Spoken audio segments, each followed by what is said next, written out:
আসসালামু আলাইকুম। প্রিয় দর্শক, অন্য মঞ্চের আলাপচারিতায় আপনাদের সকলকে আমন্ত্রণ জানাচ্ছি। প্রিয় বন্ধুরা, প্রীতি, সালাম এবং শুভেচ্ছা নেবেন। সেনাবাহিনীতে আসলে কি হচ্ছে? কেউ কেউ খুব স্পেসিফিক জিজ্ঞেস করেছেন যে সেনা প্রধান জেনারেল ওয়াকার নাকি বন্দী, জামাত নাকি এই তাদের একজন প্রাক্তন সেনা কর্মকর্তা ব্রিগেডিয়ার আজমি তার সহায়তায় ক্ষমতা দখল করতে যাচ্ছে। আবার অনেকে বলেন যে ওয়াকার কি সামরিক শাসন জারি করবে, বা ওয়াকার বা সেনা ব্যাকড কোনো তত্ত্বাবধায়ক সরকার আসবে। ক্যান্টনমেন্টের পরিস্থিতি যে স্বাভাবিক নেই এটা বুঝতে কারো অসুবিধা হয় না। পরিস্থিতি থমথমে, পরিস্থিতি গুমট, পরিস্থিতি যে কোনো সময় যে কোনো কিছু ঘটতে পারে। যেমন একটা ধারণা দেওয়া হয় যে সেনাবাহিনীতে বোধহয় জামাত, হিজবুত তাহরির ভর্তি, আহ, মুক্তিযুদ্ধের পক্ষের শক্তি বা পক্ষের সেনা কর্মকর্তার সংখ্যা কম। এটি একটি ভ্রান্ত ধারণা এবং এটি একটি সুপরিকল্পিত অপপ্রচার। মনে রাখবেন যে মুক্তিযুদ্ধের পক্ষের একটি সরকার গত ১৬ বছরের মতো ক্ষমতায় ছিল, এবং তাদের সময়ে তাদের যে প্রমোশন, রিক্রুটমেন্ট, এখানে একটা ফিল্ট্রেশন ছিল। মুক্তিযুদ্ধের পক্ষের শক্তিকে প্রমোট করা হয়েছে, যদিও সবখানে করা হয়নি, কিছু কিছু বিষয়ের সমালোচনা আছে। তারপরেও মনে রাখবেন যে সেনাবাহিনীতে, বর্তমান সেনাবাহিনীতে 70% বেশি হলো মুক্তিযুদ্ধের পক্ষের শক্তি, এবং এর বাইরে আছে যারা খুব প্রফেশনাল, যারা কোনো দল বা কোনো পক্ষে যেতে চায় না, তারাও এখন এই মুক্তিযুদ্ধের পক্ষের অংশের সাথে সুর মিলিয়েছে। কারণ সেনাবাহিনী, ওয়াকার যেভাবে সেনাবাহিনীকে একদম ধ্বংসের দ্বার প্রান্তে নিয়ে যাচ্ছেন, তাতে প্রফেশনাল অংশটা এটা খুব বেশি পছন্দ করছে না। সুতরাং সেনাবাহিনী মানেই জামাত, সেনাবাহিনী মানেই Hizbut Tahrir, this is a propaganda. মনে রাখবেন যে এটা একটা অসত্য, এটা সত্যি না, এবং এটা ইচ্ছে করে এই প্রোপাগান্ডাটা ছড়ানো হয় এই মুক্তিযুদ্ধের পক্ষের শক্তির মধ্যে একটা বিভ্রান্তি ছড়ানোর জন্য। সামরিক, বেসামরিক সবখানে এই বিভ্রান্তিটা তারা সরাচ্ছে। সুতরাং don't pay heed to this propaganda. এরপরে হলো যে জেনারেল ওয়াকার কি সামরিক শাসন জারি করে ক্ষমতা নেবেন কিনা, এটাও খুব স্পষ্ট করে আমি আপনাদের জানিয়ে দিতে চাই। এমনকি জেনারেল ওয়াকার নিজেও তার ঘনিষ্ঠজনদের বারবার বলেছেন যে তিনি কোনো অবস্থায় ক্ষমতা নেবেন না। তিনি বিভিন্ন বক্তৃতাও বলেছেন তিনি ক্ষমতা নেবেন না। এটা সত্যি, তিনি ক্ষমতা নেবেন না। হয় তার ক্ষমতা নেবার মতো হ্যাডম নেই, অথবা তার অন্য কোনো রাজনৈতিক অভিলাষ রয়েছে। তিনি নিজে রাজনীতি না করলেও আপনারা জানেন যে তিনি একটি রাজনৈতিক ধারার সমর্থক, এবং সেটি হলো জামাতি ইসলামী। তিনি ছাত্র জীবন থেকে এই জামাতি ইসলামীর সাথে মানে সম্পৃক্ত। আর্মিতে গিয়েও তিনি প্রকাশ্যে হয়তো সেভাবে তৎপরতা না চালাতে পারলেও তিনি এই যে জামাতের গোলাম আজমের পুত্র ব্রিগেডিয়ার আজমির খুব ঘনিষ্ঠ ছিলেন। সুতরাং তিনি চাইবেন সেনা প্রধান হিসেবে জামাতকে যদি পারেন তিনি ক্ষমতায় আনার জন্য সহায়তা করবেন। সুতরাং তার পক্ষে সামরিক শাসন জারি করা সম্ভব না। সেনাবাহিনীর ভেতরে, বিশেষ করে এই আইসিটিতে যে মামলাটা করা হয়েছে এবং যেখানে 25 জন সেনা কর্মকর্তাকে আসামি হিসেবে অন্তর্ভুক্ত করা হয়েছে, যাদের বিরুদ্ধে চার্জশিট দেওয়া হয়েছে, এই ঘটনায় সেনাবাহিনীর মধ্যে যে তীব্র প্রতিক্রিয়া হয়েছিল, সেখান থেকেও সেনাবাহিনীর একটা বড় অংশ তারা মনে করেছিল যে জেনারেল ওয়াকার এই মুহূর্তে সেনাবাহিনীর সম্মান রক্ষার্থে, বাংলাদেশকে রক্ষার্থে, বাংলাদেশকে জঙ্গি ও সন্ত্রাসীদের হাত থেকে রক্ষার্থে একটা ভূমিকা রাখবেন। কিন্তু সেই ভূমিকাটি তিনি রাখেননি। তাকে বলা হয়েছিল, তাকে অনুরোধ করেছিল অনেক সেনা অফিসার, সিনিয়র এবং মিড লেভেল অফিসার তার সাথে দেখা করে তাকে অনুরোধ করেছিল যে he should intervene. He didn't agree, তিনি রাজি হয়নি। আরো স্পেসিফিক ভাবে ১০-১২ জন সেনা কর্মকর্তাও তার কাছে গিয়েছিলেন এবং তাকে বলেছেন যে স্যার, সেনাবাহিনী এবং দেশ দুটোকেই রক্ষার ঐতিহাসিক দায়িত্ব আপনার উপরে পড়েছে। আপনি যদি কোনো সিদ্ধান্ত নেন, বাংলাদেশ সেনাবাহিনী আপনার পেছনে থাকবে। তিনি চুপ করে শুনেছেন, কিন্তু তিনি কোনো রিয়াকশন দেননি। ঘনিষ্ঠ মহলে তিনি বলেছেন যে আমি হার্টের রোগী, আমি অসুস্থ হয়ে পড়ছি, এত চাপ তো আমি নিতে পারছি না, কি ঝামেলার মধ্যে আমি পড়লাম। এবং মানে এমনও হয়েছে যে রাত 1টা পর্যন্ত জেনারেল ওয়াকার তার অফিসে মিটিং করেছেন, একের পর এক মিটিং করেছেন। সেনাবাহিনীর অনেকগুলো গ্রুপ ছোট ছোট ভাগে বিভক্ত হয়ে তার সাথে মিটিং করেছেন। ফয়জুরের নেতৃত্বে একটা গ্রুপ, অমুকের নেতৃত্বে একটা গ্রুপ, তমুকের নেতৃত্বে একটা গ্রুপ, এর বাইরেও তিনি অনেক গ্রুপের সাথে মিটিং করেছেন এবং রাত 1টা পর্যন্ত মিটিং করেছেন। তো কিন্তু তিনি শুধু শোনেন, কিন্তু তিনি কোনো কাজ করেন না। তার মনের ভেতরে কি লুকিয়ে আছে সেটা তিনি জানেন এবং ঈশ্বর জানেন, এবং আমাদের যতটুকু ধারণা সেটা হলো জামাত প্রীতি, এবং তিনি জামাতের লক্ষ্যেই কাজগুলো করছেন। এখন আরো অনেক কিছুই শোনা যাচ্ছে যে আমাদের একটা ধারণা ছিল যে সেনাবাহিনী বোধহয় জাতিসংঘ শান্তি মিশনে তাদের পার্টিসিপেশনটা এনশিওর করার জন্য জুলাই আগস্টে জেনারেল ওয়াকার একটা স্ট্যান্ড নিয়েছিলেন। কিন্তু আজকে আমরা দেখলাম যে জাতিসংঘের একটা দেশ থেকে পুরা পুলিশের একটা কন্টিনজেন্ট, বাংলাদেশি কন্টিনজেন্ট ফেরত পাঠাচ্ছে, যেখানে জাতিসংঘে ইউএন পিস কিপিং মিশনের বাজেট কার্টেল হয়েছে, 1/4 বাজেট কমে গেছে। সেখানে অন্যান্য দেশ যেগুলো ছিল সোমালিয়ার, মানে ওই দেখা যাচ্ছে অন্য দেশের আনুপাতিক হারে নাম্বার কমিয়েছে, 25% বা এরকম, আর বাংলাদেশে 100% ব্যাক করা দিচ্ছে পুলিশের কন্টিনজেন্টটাকে। তার মানে বাংলাদেশ ওই 25% কাটেল হলেও বাংলাদেশের জন্য এটা আরো বেশি কাটেল হচ্ছে, বাংলাদেশের জন্য খুব বেশি সুবিধা নেই। এদিকে যেসব সেনা কর্মকর্তা বর্তমানে ক্যান্টনমেন্টের অফিসার্স মেসে বন্দী রয়েছেন, তাদের ওয়াইফরা গত পরশুদিন আবার দেখা করেছিলেন জেনারেল ওয়াকারের সাথে, এবং তারা জেনারেল ওয়াকারকে এই তাদের স্বামীদের ব্যাপারে একটা ব্যবস্থা নিতে বলে অনুরোধ করেছেন। কিন্তু সেখানেও জেনারেল ওয়াকার সেই একই, মানে তিনি সোনাউল্লাহ, তুমি শুনে যান, কোনো কথা বলেন না এবং কোনো অ্যাকশন তো নেনই না। সুতরাং ভাবিদের মধ্যে, ক্যান্টনমেন্টে ভাবিদের মধ্যে একটা ক্ষোভ দানা বাঁধতে শুরু করেছে, এবং এই সব ঘটনায় জেনারেল ওয়াকার কিন্তু ভীষণ ভয় পেয়েছেন। তিনি আজকাল ক্যান্টনমেন্টের বাইরে যাচ্ছেন না। তার দেশের বাইরে ট্যুর ছিল সৌদি আরবে, সেটা জানি, ভারতে যাওয়ার কথা ছিল, সেটা না যেয়ে অন্যদের পাঠিয়েছেন। এখন তিনি ক্যান্টনমেন্টেরই বাইরে যাচ্ছেন না, তিনি একেবারে তার বাসা এবং অফিসে থাকেন, এবং তার নিরাপত্তা বাড়িয়েছেন। তার নিরাপত্তার জন্য তিনি কমান্ডো অফিসারদের নিয়োগ করেছেন এই জালালাবাদ, সিলেট ক্যান্টনমেন্ট থেকে এবং কুমিল্লা ক্যান্টনমেন্ট থেকে স্পেশাল ট্রেইনড কমান্ডো অফিসারদের তিনি নিয়ে এসেছেন, এবং তিনি ভীষণ ভয়ে আছেন যে আসলে কি হবে না হবে। সো তার একটা হিডেন এজেন্ডা আছে, মিশন আছে জামাতকে ক্ষমতায় আনার। সেটা একদিকে যেমন, তেমন তিনি আবার ওদিকে ভারত বলেন বা অন্যান্য অনেক রাজনৈতিক শক্তি তাকে আর বিশ্বাস করে না। এমনকি আমেরিকা, তিনি বলতেন যে আমেরিকার বাইরে আমি যেতে পারবো না, কিন্তু সেই আমেরিকাও এখন আর তাকে খুব একটা রিলাই করছে না। আমেরিকা ভারতের সাথে মিলে বাংলাদেশের ব্যাপারে কোনো কিছু হয়তো সিদ্ধান্ত নেবে, এবং ভেতরে যারা বিভিন্ন সময়ে জেনারেল ওয়াকারের সাথে দেখা করেছে, জেনারেল ওয়াকারকে স্টেপ ইন করতে বলেছে বা অ্যাটলিস্ট কোনো একটা কার্যকর ভূমিকা রাখতে বলেছে, তারাও কিন্তু ক্রমে ক্রমে, মানে তারাও জোটবদ্ধ হচ্ছে, তারা ক্ষুব্ধ হচ্ছে, এবং তারা সর্বশেষ জেনারেল ওয়াকারকে বলেছে যে sir, you should resign and go, আপনি কাউকে ভারপ্রাপ্ত সেনাপ্রধান করে চলে যান, then will take care of, এইটা পর্যন্ত তাকে বলা হয়েছে, কিন্তু সেখানেও তিনি কোনো কথা বলেননি। সুতরাং এই যে এতগুলো ক্ষোভ, এতগুলো অফিসারদের ক্ষোভ, এই এবং যে প্রতিকূল চ্যালেঞ্জিং অবস্থার মধ্যে সেনাবাহিনী দাঁড়িয়ে আছে,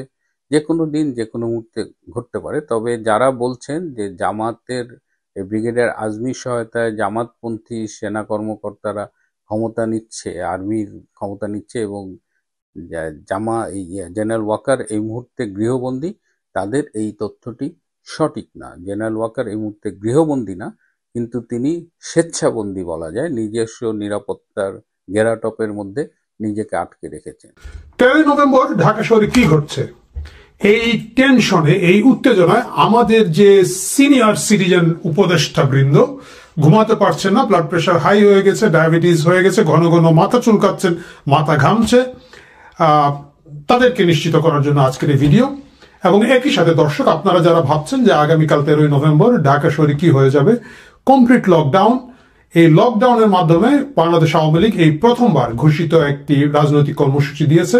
এর আগে আমরা জানতাম যে বিভিন্ন ধরনের ফেসবুক গ্রুপে মানে বিভিন্ন ধরনের পণ্ডিত লোকজন বিভিন্ন ধরনের কর্মসূচি দেওয়ার চেষ্টা করেছেন, কিন্তু এই প্রথম একটা কর্মসূচি আওয়ামী লীগের পক্ষ থেকে অফিসিয়ালি শেখ হাসিনার যে মাঝে মাঝে আমরা যে তার টেলিকনভারসেশন গুলা শুনি তার মধ্যে একটার মধ্যে শোনা গিয়েছে যে তিনি এটা এন্ডোর্স করেছেন। সুতরাং 13ই নভেম্বর যেদিন কি একটা কোর্ট বলে ওইটাকে কি প্রাণী যেন লাফা চলে, ক্যাঙ্গারু কোর্ট, এই ক্যাঙ্গারু কোর্টের ভিতর থেকে শেখ হাসিনার নামে একতরফা যে বিচারের রায় বের হবে এবং সেই বিচার কিভাবে হয়েছে আপনারা সকলেই জানেন। যে মাঝখানে একটা ছোট্ট ভিডিও ক্লিপ হয়েছে যেখানে সরকারের দেওয়া শেখ হাসিনার এক উকিল হেসে হেসে যে কথাগুলো বলছেন এটাই বোঝা যাচ্ছে। যাই হোক, সেটাতে আমরা যাচ্ছি না, কিন্তু সেই রায়কে কেন্দ্র করে 13ই নভেম্বর ঢাকা শহরে লকডাউন ডাকা হয়েছে। ইতিমধ্যে এটাকে কি বলা যায় যে একেবারে মাথায় উঠে যায় না, ওই মাথায় উঠে গেছে টেনশনে। আমরা দেখতে পাচ্ছি যে ঘন ঘন মিটিং হচ্ছে, বৈঠক হচ্ছে, এবং আজকে স্বরাষ্ট্র এই ভিডিওটি যখন করছি স্বরাষ্ট্র উপদেষ্টা একজন আছে না, ওই যে কি নাম, ওই যে জাহাঙ্গীর ভাই, ওই জাহাঙ্গীর সাহেব বলেছেন যে খুব প্রস্তুতি আছে, প্রিপারেশন আছে, এবং উনি সারা বাংলাদেশের যত বাহিনীর যত মেম্বার টেম্বার আছে ইলেকশনের নাম করে সব শুনিয়ে দিয়েছেন। 5 লাখ আনসার আছে, 2 লাখ এই আছে, 1 লাখ এই আছে, এবং আমাদের নয়নমণি ওয়াকার সাহেব তার সেনাবাহিনীকে ম্যাজিস্ট্রেসি পাওয়ার বাড়িয়ে দেওয়া হয়েছে, তারাও অ্যাকশনে থাকবেন বলে শোনা যাচ্ছে। যদিও সেনাবাহিনীর 50% অলরেডি ব্যারাকে ফিরে গেছেন বলে বাজারে শোনা যাচ্ছে, সরকার সেটাকে স্বাভাবিক কারণেই অস্বীকার করছেন বা দামাচাপা দিয়ে রাখছেন, বলতে চাচ্ছেন না। এই অবস্থায় আসলে 13ই নভেম্বর কি ঘটবে? প্রিয় দর্শক, আপনাদের কি ধারণা? আপনাদের যার যার ধারণাটা কমেন্ট বক্সে বলবেন, আমরা মিলিয়ে দেখব 13 তারিখের পরে আসলে কি ঘটে। আপনি যদি আমাকে জিজ্ঞেস করেন, আমার ধারণা 13ই নভেম্বর খুব সিগনিফিকেন্ট কোনো কিছু ঘটতে যাবে না। কেন ঘটতে যাবে না? কারণ আওয়ামী লীগ যে ট্যাকটিক নিয়েছে, যে কৌশল নিয়েছে বলে আমার পর্যবেক্ষণ বলে, সেটা হচ্ছে বাঘ আইলো সিস্টেম। আমরা সকলেই জানি সেই রাখাল বালকের গল্প, যে প্রতিদিন বলতো বাঘ আইলো, এবং গ্রামবাসী লাঠিসোঁটা নিয়ে দৌড়ে আসতো। এইভাবে করতে করতে একটা সময় লোকজন তিতিবিরক্ত হয়ে বললো যে না, ওর কথা বিশ্বাস করা যাবে না। ঠিকই ওই সময় বাঘ আসলো।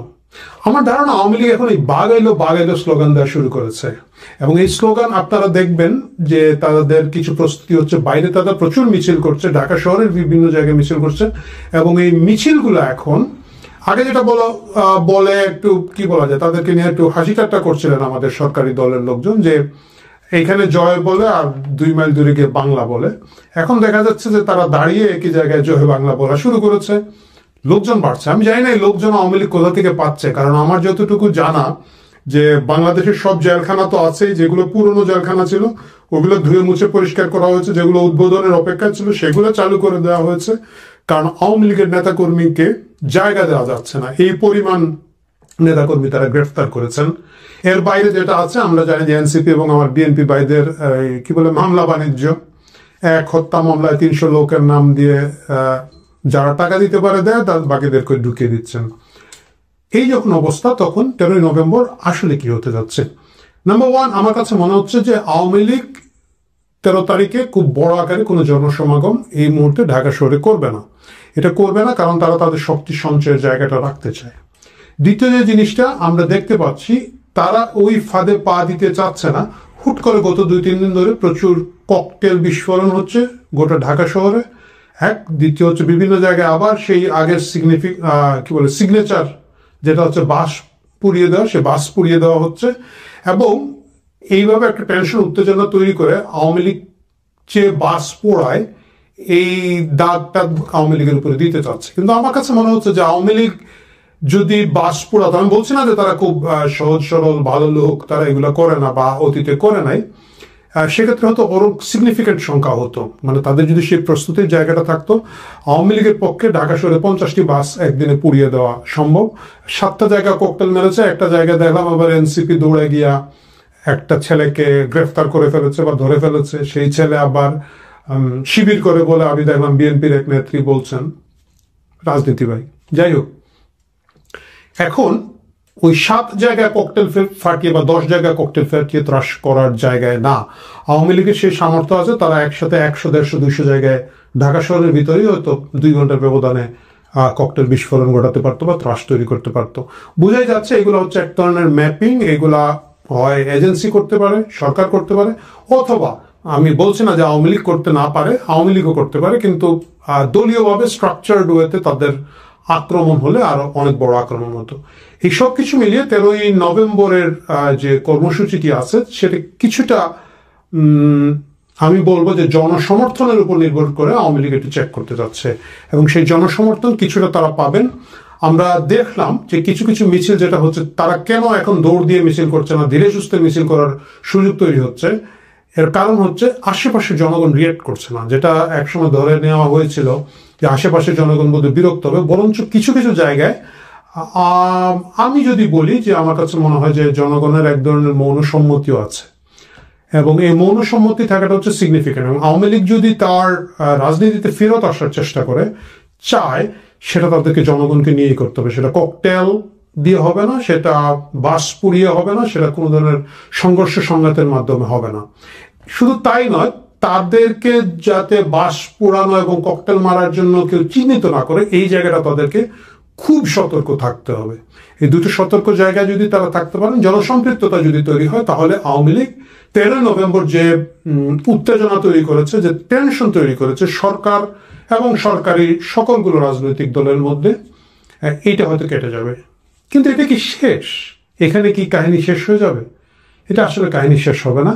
এটা ওই যে বাঘ আইলো সিস্টেম শুরু হচ্ছে। কারণ যে জুলুম, যে অত্যাচার, যে নিপীড়ন এই সরকার করছে, আওয়ামী লীগের উপর করছে, আওয়ামী লীগের নাম করে সাধারণ মুক্তিকামী সাধারণ মানুষ, মুক্তিযুদ্ধের চেতনায় স্পিরিটে যারা আছে তাদের উপরে করছে, এটা তাদেরকে হান্ট করবে, এটা তাদেরকে ফেরত আসবে। এই যে মুক্তিযোদ্ধাদের গলায় জুতার মালা পরানো হয়েছে, বাংলাদেশে এই জিনিস ভুলে যাবে, এটা যদি কেউ মনে করে থাকেন বোকার স্বর্গে আছেন। এই যে শত শত নিরীহ মানুষকে হত্যা মামলা, এই মামলা সেই মামলা দিয়ে চাঁদাবাজির বাণিজ্য হচ্ছে, মামলা বাণিজ্য হচ্ছে, বাংলাদেশ এগুলো ভুলে যাবে মনে করে থাকলে ভুল করবেন। এর আগে বহু শাসক বহুবার এটা ভেবেছিলেন এবং তারা ভুল করেছেন। আমি আজকে দেখলাম এবং খুব আশ্চর্য হলাম, বদরুদ্দিন আহমদ কামরান আমাদের সিলেটের মেয়র ছিলেন, সাবেক মেয়র, মারা গিয়েছেন।